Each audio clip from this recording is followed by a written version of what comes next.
tardes. Quiero hablar esta media hora, más o menos, de José Bianco y lo fantástico, o lo fantástico y José Bianco. José Bianco es uno de los más grandes escritores argentinos. Lo que en todo caso le reprochamos es que haya escrito muy poco o publicado muy poco. Su obra es muy breve, es un tomo de relatos, se llama La Pequeña Giaros, de 1932. Luego una novela, Sombra suele vestir, de 1941. Otra novela, un poco más extensa, que se llama Las Ratas, llevada al cine por Luis Zaslavsky en 1962-63. Una gran versión, por cierto. Y una novela extensa que se llama La pérdida del reino, de 1972. Luego tiene un tomo de ensayos, ficción y realidad, algunos prólogos y traducciones muy célebres como la novela de Henry James, The Turn of the Screw, que él, en su genio, también un extraordinario traductor, uno de los tantos que teníamos en esos años en la Argentina, tradujo como Otra vuelta de tuerca, haciendo famosa a su vez esta expresión, ¿no? Que muchas veces todavía la usamos, ¿no? Bien, en la obra de José Bianco, si bien podríamos decir, atendiéndonos estrictamente a lo que sería el género fantástico, que a su vez hoy está un poco mezclado esto, ¿no? El fantástico está mezclado con otras cosas que creo que no tienen nada que ver con el fantástico, ¿no? Ni la science fiction, ni el realismo mágico, ¿no?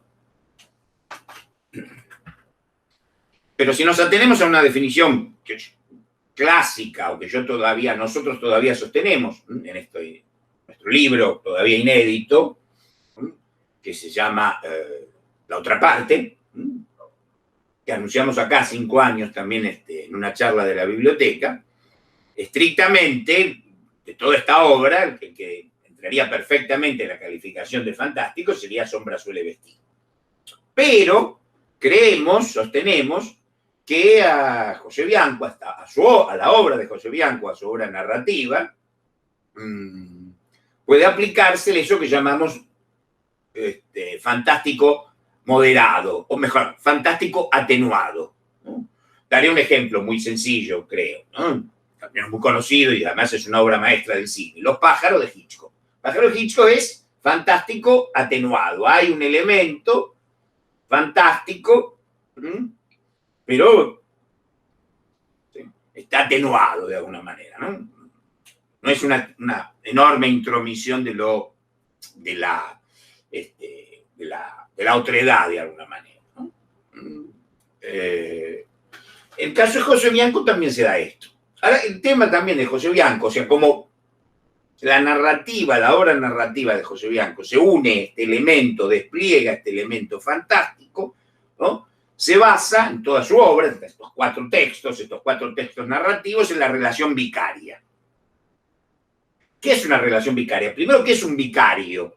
Vicario es un representante de algo que no está.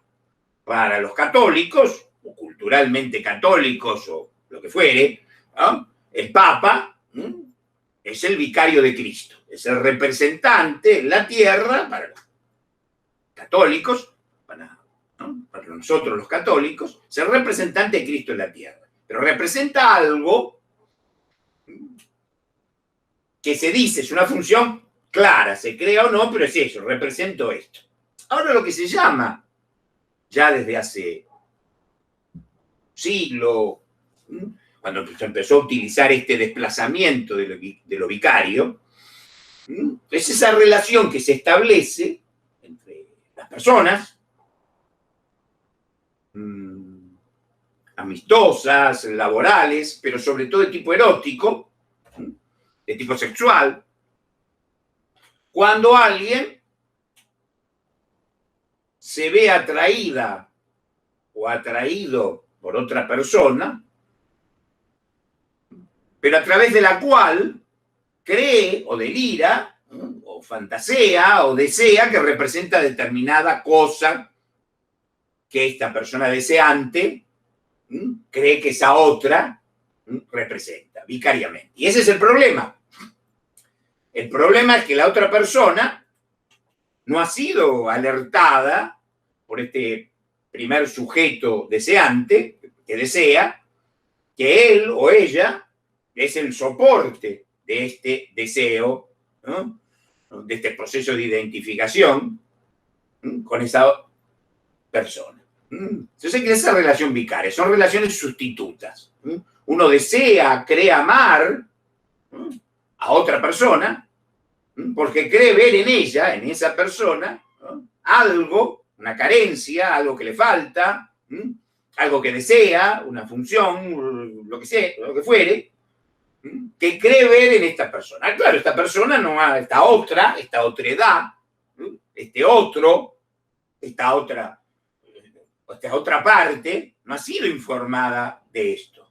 Y ahí se crea una relación ambigua, muchas veces perversa, que Bianco, ya de su primer libro, ha trabajado. Es como el hilo conductor, el leitmotiv o el correlato objetivo de toda la obra narrativa de José Bianco. Esto ya aparece en su primer relato, mejor dicho, de La Pequeña Giaros, este primer libro de relatos del año 32, José Bianco solo quiso conservar en una antología, aunque el libro existe, ha sido, luego de su muerte, ha sido publicado por su albacea, pero él quiso solamente conservar en vida, cuando hizo una antología de su obra, editada, curada y prologada por mi querido y admirado amigo Hugo Beccacheche, solo de este primer tomo de relatos quiso conservar un relato que se llama El Límite, ¿no? Y que incluso José Bianco reescribió.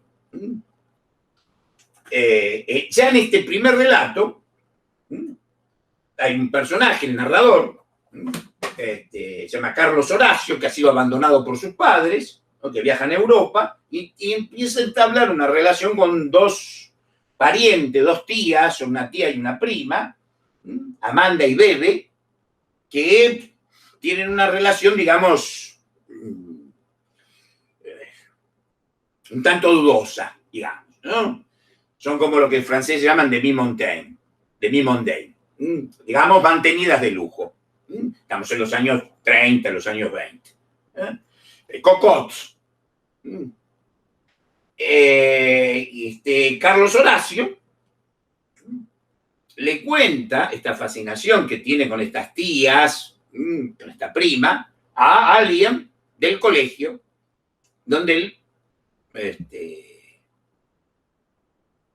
estudia.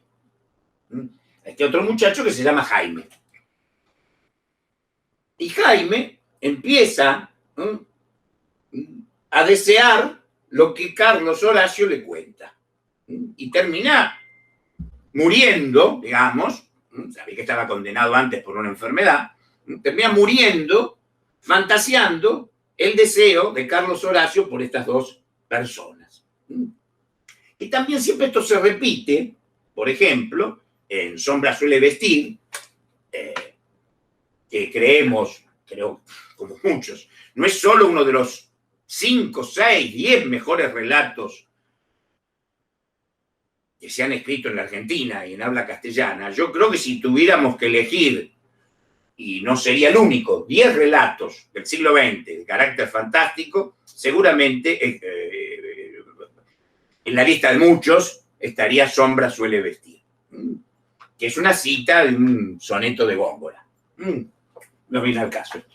Bueno, allí en esa novela, el personaje se llama Stoker, ahí ya tenemos una cita homenaje, ¿no? A Bram Stoker, ya que va a ser un relato de vampiros, porque esta relación vicaria, estamos tratando de, espero que lo más acertadamente posible, que se desarrolla en la narrativa, en la ficción de Bianco, este carácter de lo vicario, de vicariato, toma también ciertos elementos de lo que se llama vampirismo.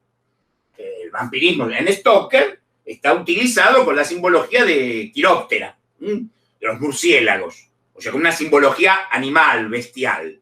Pero hay una novela que seguramente de Henry James, que seguramente José Bianco conoció, leyó, que no es solo otra vuelta de tuerca, que también hay una relación vicaria vampírica, sino que es una novela de las menos conocidas de Henry James, que se llama The Sacred Fountain, la fuente sagrada. ¿Qué es esa? ¿Dónde esta idea del vicariato, de desear algo porque la otra persona tiene algo que uno, el deseante, desea poseer y la otra persona capaz que ni se da cuenta, se une con lo vampírico?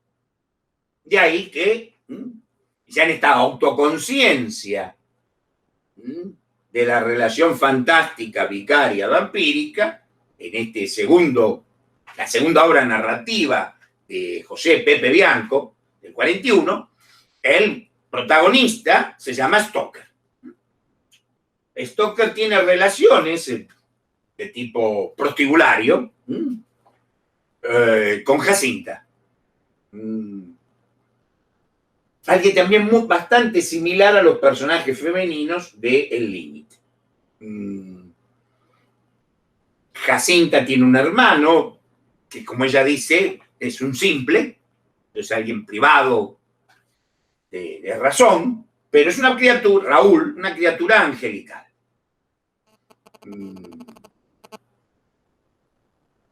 Jacinta, por algo que no puedo contar, pero no puedo contar para arruinar el relato, sino que este personaje puede o no haber existido, puede haber sido un personaje intermedio, vicario, un puente de Stoker, no por el deseo de Jacinta, que sería este personaje vicario, sino por su hermano Raúl. En Las Ratas, el personaje de Delfín, que es un joven pianista muy dotado, recibe en la casona donde vive, es una familia de clase acomodada, de lo que alguna vez se llamó burguesía, al menos en Buenos Aires, que recibe la visita, se viene a instalar en su casa, su hermanastro, Julio, que un hijo, que es el padre de Delfín, ha tenido con un amante. Y ahora viene a instalarse en su casa, que es un científico. Alguien que precisamente es un biólogo que experimenta con ratas. Delfín, que es el narrador, mientras toca o practica sus arpegios con el piano, en el piano, cuenta, se confiesa, habla, monologa, aunque él cree que dialoga, con el retrato o la foto de este hermanastro que es Julio, con el cual evidentemente hay una corriente de, como en todos los relatos de José Bianco, de homoerotismo.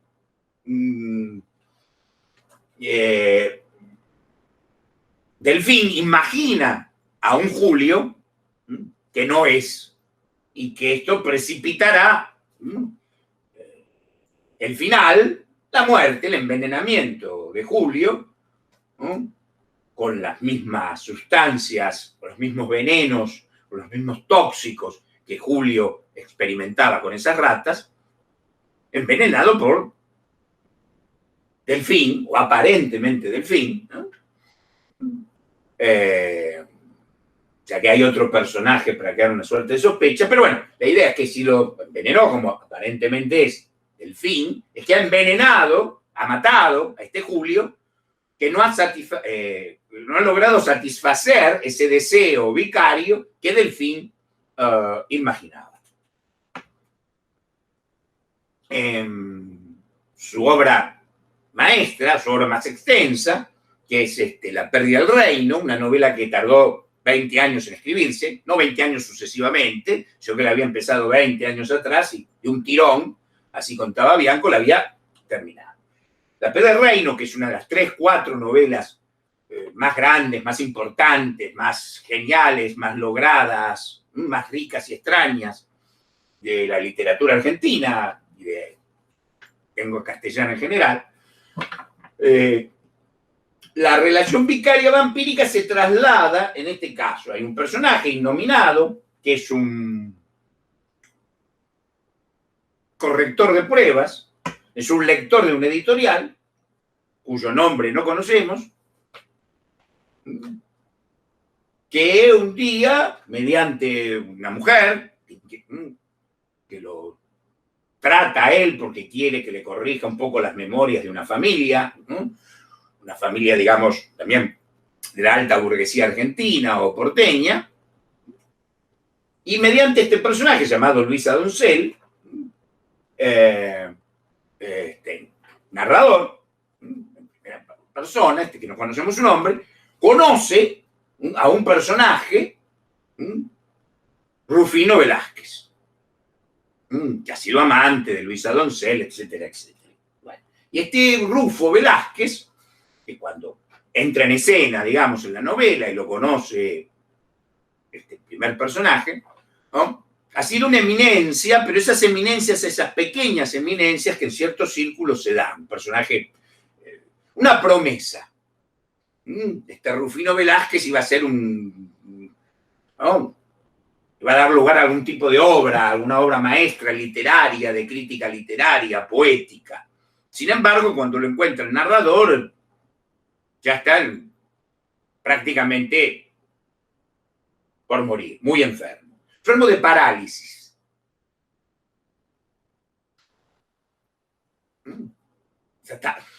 Para hacer un pandan simbólico con esta parálisis creativa, y como he dicho en un ensayo, tiempo atrás, tal vez una parálisis como metáfora, no alegoría, como metáfora de la parálisis que a veces nos aqueja históricamente a los argentinos, como Rufino Velázquez, muy dotado, pero que en un momento esa promesa no llegó a fructificar.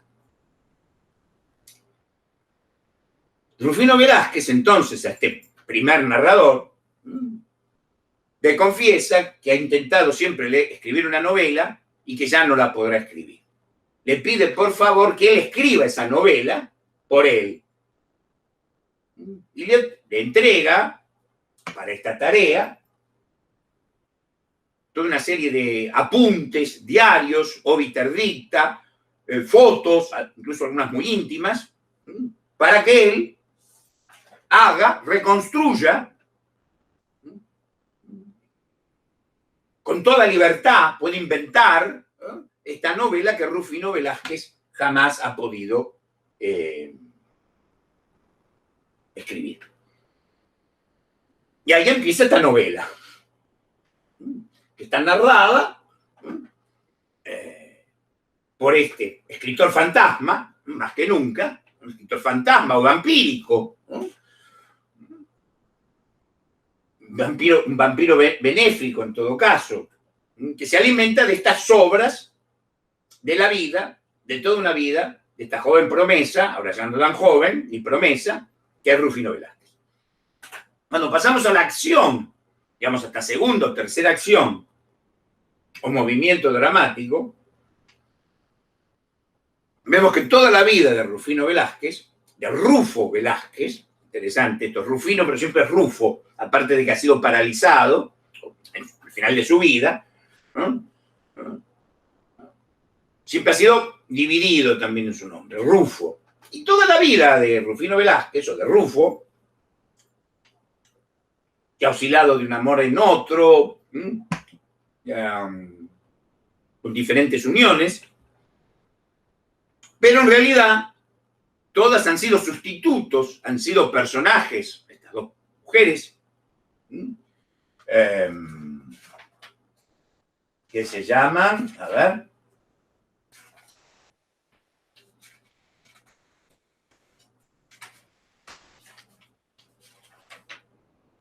Laura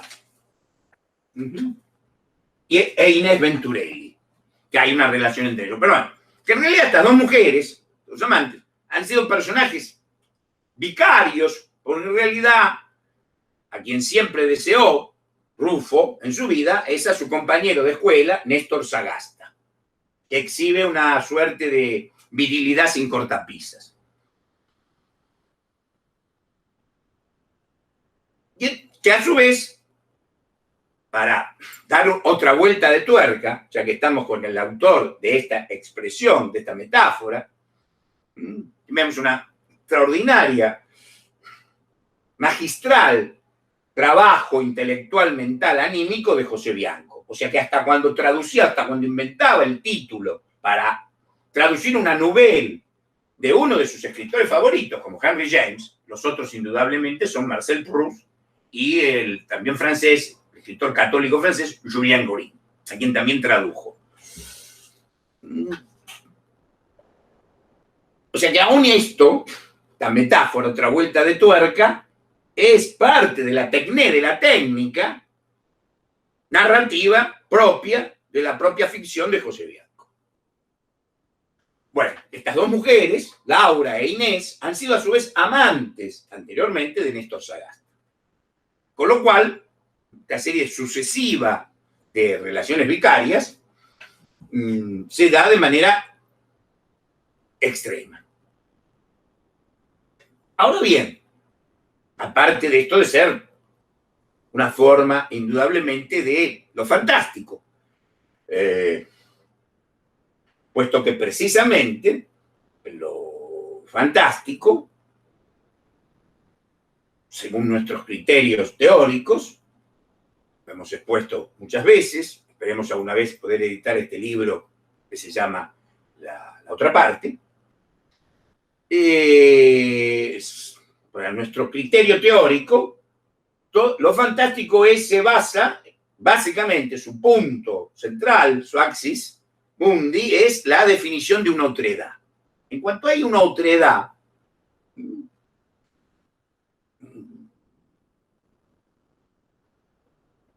no necesariamente traducida en términos reales, creo que estamos dentro del territorio de lo fantástico.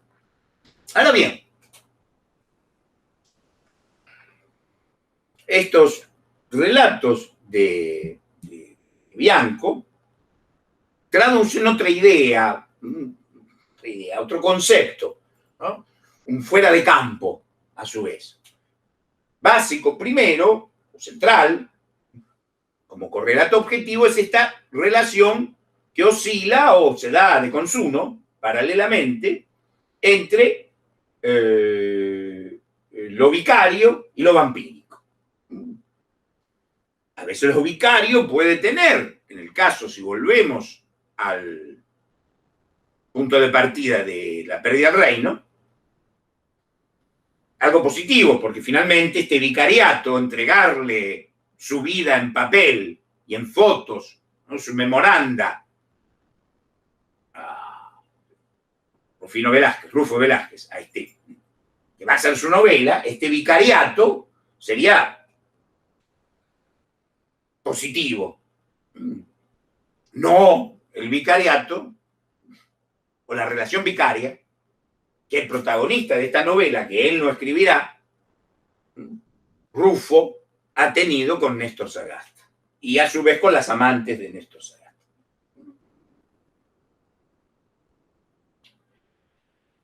Este relato se hará. El relato de Delfín en Las ratas no tomará cuerpo, no tomará realidad.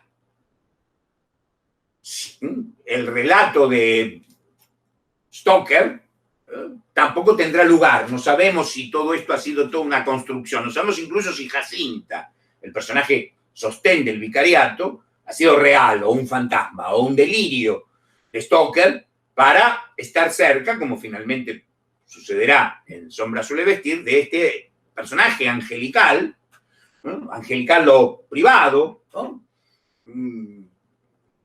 Esos personajes inocentes,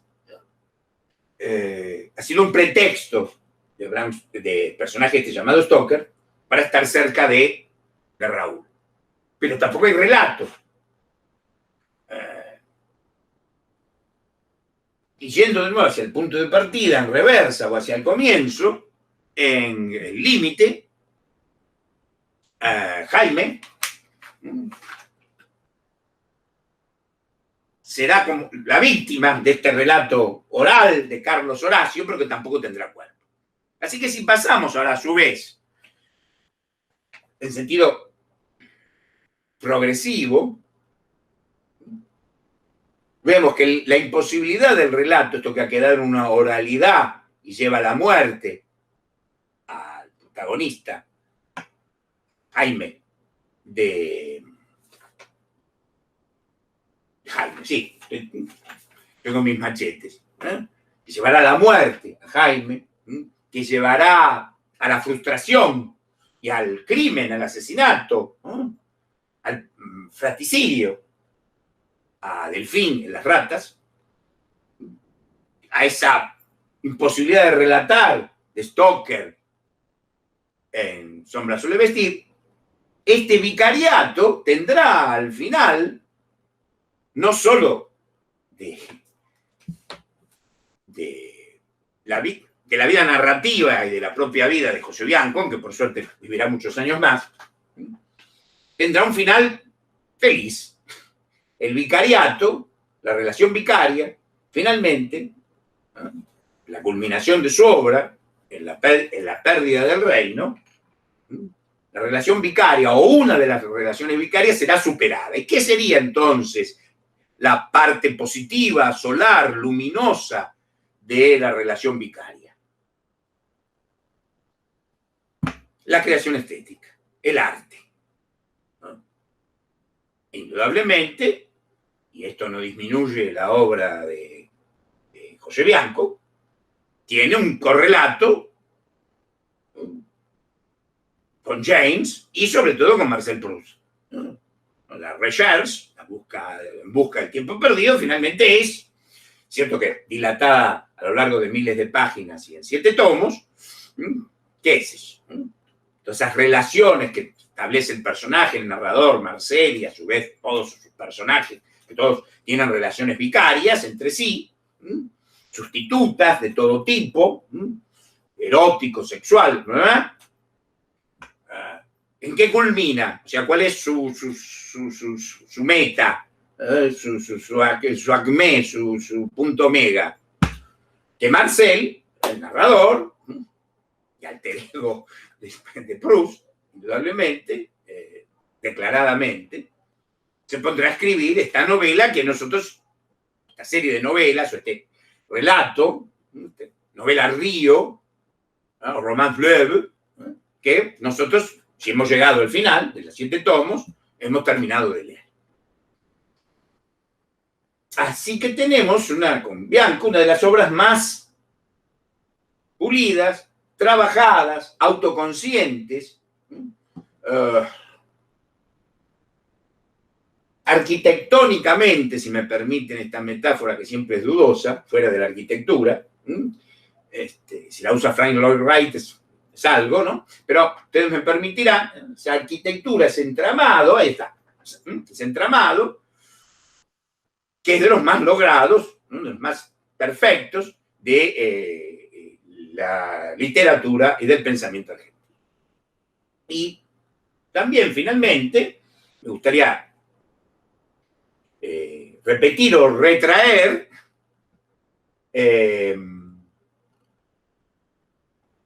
el Bianco,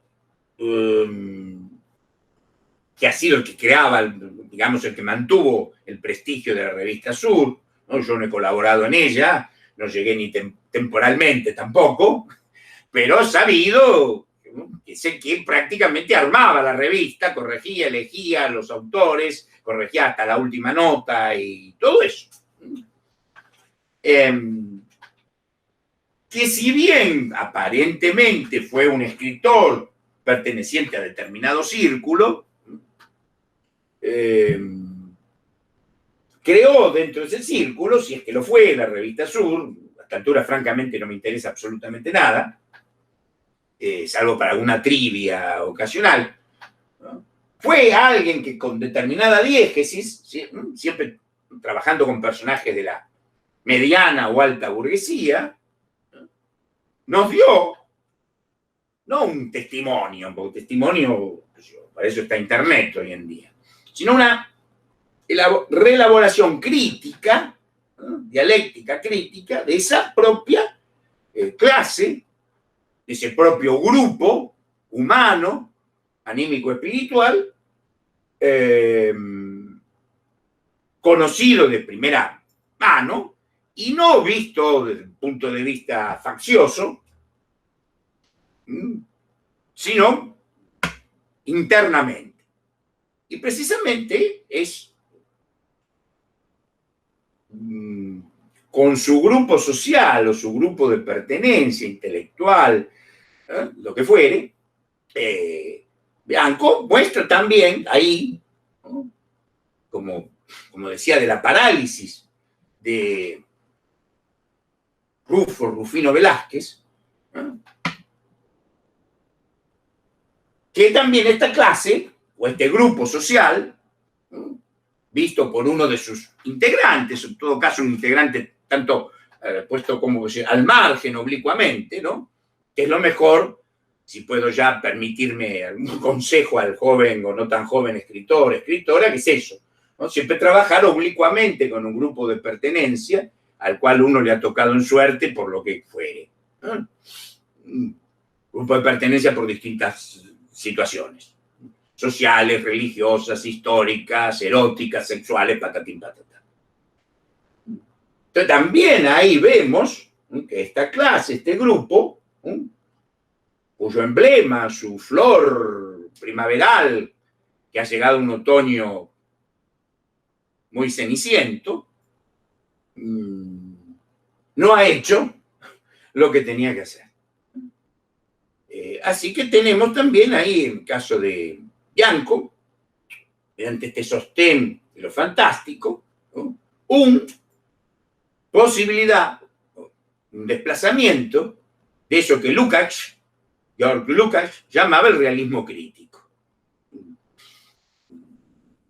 No es un momento ahora de preguntarnos si a Lukács le hubiera gustado esta novela, todo eso. Nosotros tenemos que pensar también con él. Y creo que es eso. Que Bianco mantiene este tipo de diversas entonaciones. La entonación sobre lo fantástico y desplazadamente realismo. Creemos que no hay nada, sobre todo en un país como el nuestro, una situación diegética, una situación histórica, espiritual como la nuestra, para ser realista, trabajar con la literatura fantástica. No con el realismo mágico, las hadas, los duendes, no, sino con lo fantástico, ¿no? Que ya básicamente la Argentina, antes de Horacio Quiroga, de Holmberg, pero de Horacio Quiroga en adelante hasta el día de hoy, sigue produciendo, me incluyo en mi parte narrativa, si me permiten, básicamente ligados a la literatura fantástica. Y Bianco, ¿no? Es un ejemplo, es un clásico, ahí está. ¿Por qué es un clásico? Porque lo podemos tener como lectores, como críticos, como eruditos, o como narradores también, como un ejemplo, una base a seguir. En el sentido que puede trabajarse en simultáneo con un estilo narrativo lleno de sutilezas y también sostener este clima de repeticiones vampíricas y vicarias y pensar si estos vampirismos y estos vicariatos no es parte de algo que a los argentinos nos ha y nos sigue pesando mucho. Porque indudablemente, si vamos al epítome de esta novela, una de las más grandes que se ha escrito, que es el Drácula de Bram Stoker, ya esto es indudable. Si bien Stoker utiliza el mitologema del vampiro en sentido con simbología animal, también Bram Stoker, en 1890, 1895, y sin entrar en ciertos datos biográficos de él que no vienen al caso, aunque también están ahí, ¿no? Creo que ya son de público conocimiento. También en la Inglaterra, ¿no?, victoriana, puritana, imperialista,